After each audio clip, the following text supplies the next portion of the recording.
everybody, and welcome back to another video. Today we're going to be taking a look at the build that I started Season 2 with. Now this might be a little bit of a surprise for some of you out there, as I have talked about how I was going to start on a Sorceress in Season 2, and well, that just didn't happen.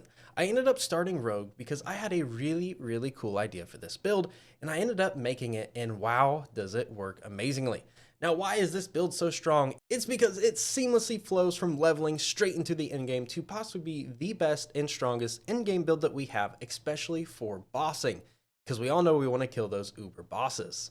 So let's jump right into the build, everything you need to get and how to level it up. All right, here we are starting with the skill tree. Now, as you can see here, I have enabled a leveling path for this as I want it to be accessible to everyone leveling up. But keep in mind, even when you're done with this leveling path, you don't have to change anything when you get to the end game. This flows seamlessly. You will not have to change a single skill point when you get to the end game. All the way until you're fighting uber bosses, you don't have to change anything. It works for the entire game, and man, is it fun to play. So let's get started here talking about what we have. Of course, we're going to start by grabbing Puncture and then Enhanced Puncture. Now, of course, we're going to go grab our Twisting Blades, as that is the main focal point of the build. We want to get it as early as we can, and we're going to go ahead and grab Enhanced and Advanced Twisting Blades. Then we're going to go back up and grab our Fundamental Puncture. Now here we're going to move on and grab some of our core abilities, starting with Shadow Step. We're going to grab Shadow Step, we're going to grab Dash, and then we're going to grab Enhanced Shadow Step in Methodical. Now, why is this important? This adds more stun and overall more damage, gives us an unstoppable to get out of CCs. It's a great skill. Now, we're not going to worry about our passives quite yet, because we need to get to the poison part of this build, because this is the Spinning Poison Blade. So now, move down here to our first one, the Poison Trap.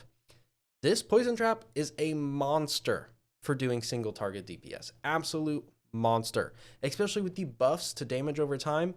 This build does insane damage with our poison. So we're going to grab Poison Trap all the way to Enhanced and then to Subverting Poison Trap.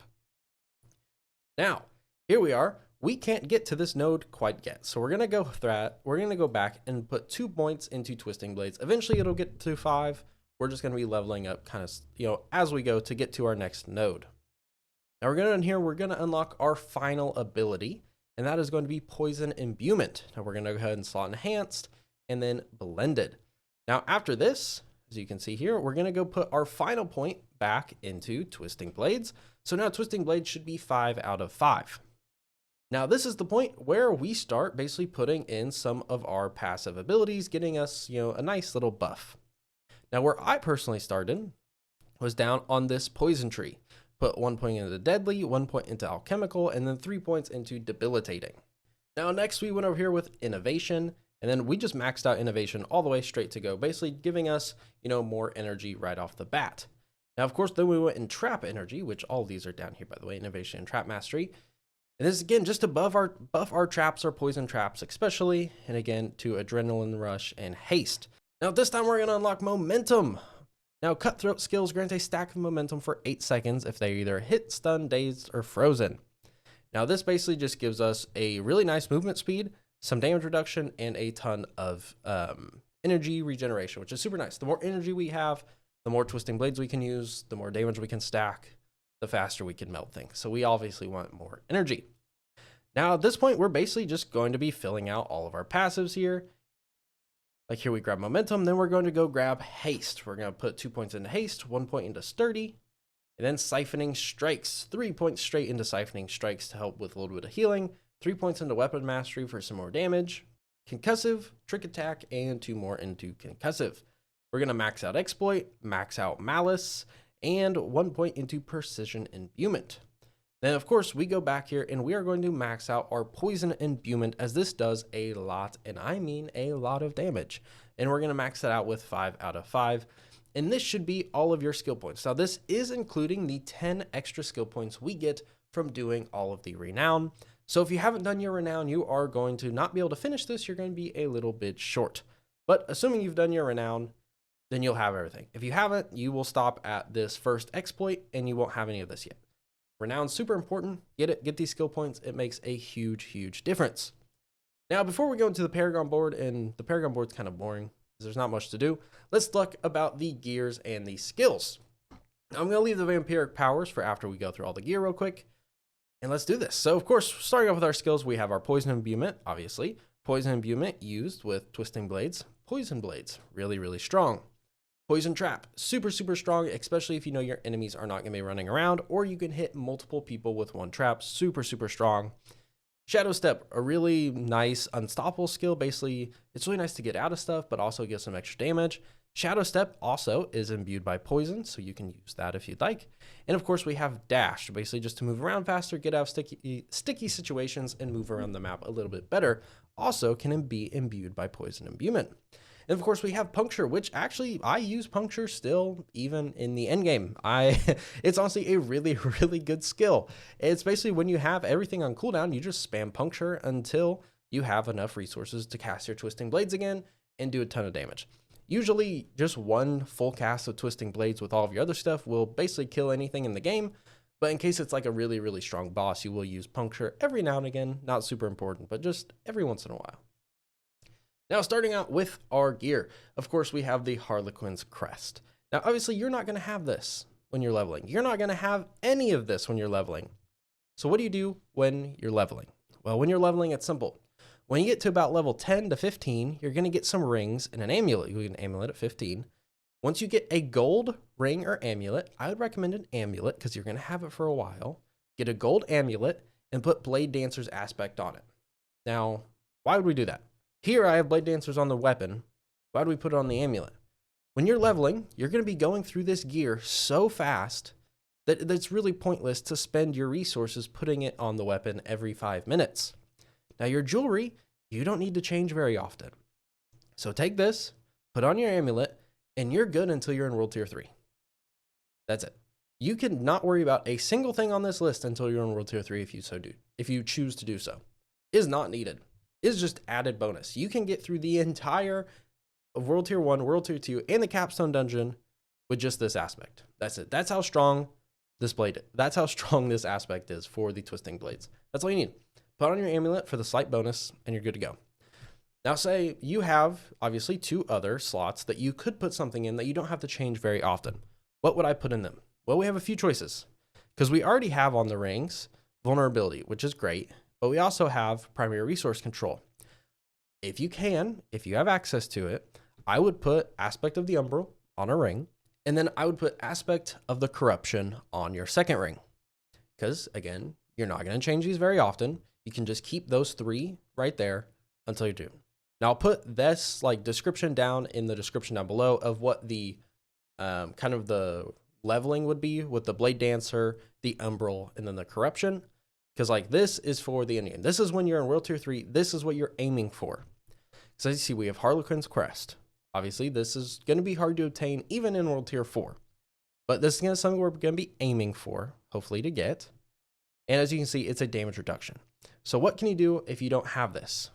Well, you can slot a different damage reduction aspect. Really, anyone that you choose. It doesn't really matter that much. And of course, aspect disobedience, another form of defense. Edge Masters, you deal up to 10 to 20% increased damage based on your available primary resource cast. Again, more damage for our primary resource. We have a bunch of different things acting to boost our primary resource to keep it full. So this is just a straight damage buff that is multiplicative. This is going to be another one that is very hard to get. So as you can see here, damage reduction from close enemies, poison capacity, damage, and maximum resource. So you deal 20 to 40% increased damage while unstoppable, and 4 seconds after, when you become unstoppable, gain 50 primary resource. Now we become unstoppable pretty often with Shadow Step. So overall, this is really, really strong. This will be something to aim for. You're not going to have this for a while. Again, on here, you can throw on some more defensive stuff just to make yourself a little bit tanky, or some stuff to really, help with your resource. I can post some other options in the notes, and I'll put them in the comments down below. Now, Ghostwalker Boots, this is just, movement speed's really nice, especially when unstoppable. It basically allows you to just walk through anything. You're not going to get CC'd, and, you move faster. Blade Dancer's aspect, this is our big one, of course, for our Twisting Blades, basically making it so they orbit around us after they leave the enemy. It's super, super powerful, does insane damage. It's just absolutely insane. Aspect of the Bursting Venoms. Poison poison imbued skills have up to a 15% chance to create a toxic pool that deals poison damage over 3 seconds to enemies within. While standing in the pool, poison imbuement has no cooldown and no charge limit. This is absolutely insane, especially for bosses, because we're going to be just standing in our toxic pool always. So we're going to have non-stop poison imbuement with no charge limit, and it's just absolutely going to destroy anything. But not only is it really good on bosses, it's really good in dungeons too, because it throws it everywhere. With our poison imbuement skills, we're creating these toxic pools everywhere, so we're just going to be able to basically chain through the entire dungeon using it. Super powerful, really amazing. This is another one that you could put, on the rings, maybe instead of corruption or instead of umbral. Really up to your choice, but once you get into World Tier 3 is when you really need this stuff. When you start running into harder content, in the early levels, you don't really need this stuff, but it wouldn't help or it wouldn't hurt at all. So if you definitely want to run this early on, go ahead. If you get lucky and get it, you definitely could. Aspect of the Umbral, a primary resource generator. When we crowd control an enemy, well, if you don't know, Poison Trap crowd controls. It's really, really strong, and gives us a ton of resource back, to use Twisting Blades even more damage. Ravenous aspect. When you kill a vulnerable enemy, you increased energy regeneration. Now, thanks to a couple things here, everyone's going to be vulnerable. Puncture makes things vulnerable, and so do a couple of other of our skills, so this is really, really nice. Aspect of the corruption. Your imbuement skill effects have 20 to 40% increased potency against vulnerable enemies. Again, increased potency, increased damage, everything's going to be vulnerable. It's a great little system for us that we have there. Critical strikes with core skills increase your attack speed by 15 to 20% for 5 seconds. Thankfully, this is a core skill, so we get to do a ton of damage even faster. So that's overall great. And then with our specialization, of course, our combo points. In our gems, we have damage over time for our weapon. We have some maximum life for our armor, and of course, 250 plus armor for each of our jewelry. Now, I'm not going to go through all the gear stats, as you can see them right here. And kind of pause the video, whatever you need to see all of these. And of course, this will be linked down below, so you can actually just pull up this document for yourself and follow it. Now let's get into the new things, the Vampiric Powers. Let's start off here with Metamorphosis. When you evade, you turn into a cloud of bats, becoming unstoppable for 4 seconds. Now, so this is another way to become unstoppable. So now we have 2 ways to become unstoppable. Enemies along your path take 160% physical damage and are inflicted with Vampiric Curse. Okay. Ravenous. Up to a 20% chance to increase your attack speed by 40% of your total movement speed for 6 seconds. Well, Rogue has an insanely high movement speed, and we've buffed it even farther. So this is just a really nice attack speed bonus that's going to give us even more damage. Prey on the Weak. You deal 16% increased damage to vulnerable enemies. Enemies are vulnerable while affected by Vampiric Curse from your other Vampiric Powers.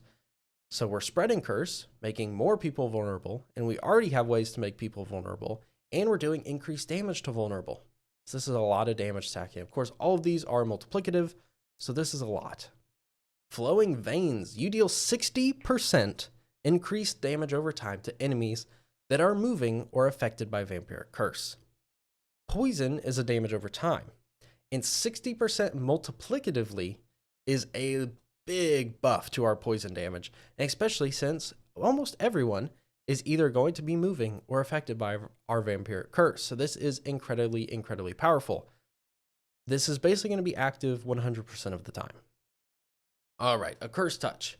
Up to a 44% chance to inflict Vampiric Curse on enemies. Enemies with Vampiric Curse have a 15% chance to spread it to other surrounding enemies.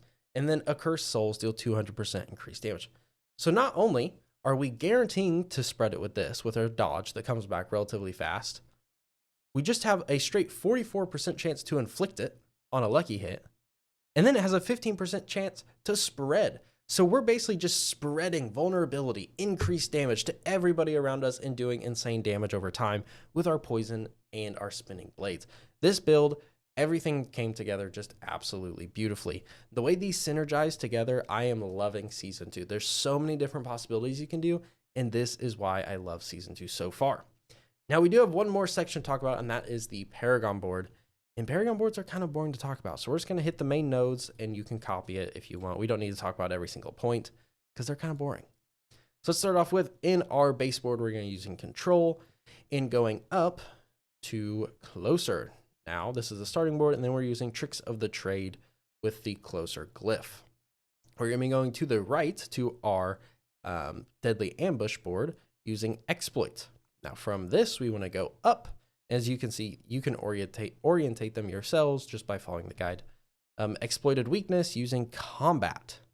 And of course, we'll go right up to our no witnesses board with turf. Then all the way down to our cunning stratagem with our ambush. Now this is going to be our final one. This will be all of the Paragon points.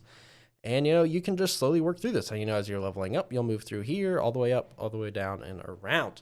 Now, of course, you will get more points from doing your renown, and make sure it's done, because once you do your renown once, you now never have to do it again. So if you did it in season 1 or season 2, you're done with renown. Congratulations. You have, I believe it's 16, might be even more than that, 16 extra points to use in the Paragon board. Super strong. This board is, nothing crazy has changed about this board really from last season. It's still incredibly strong, does really, really well. And overall, it really does a great job. Of course, this will be viewable if you go down to the description down below and use the link to look this up on d4builds.gg.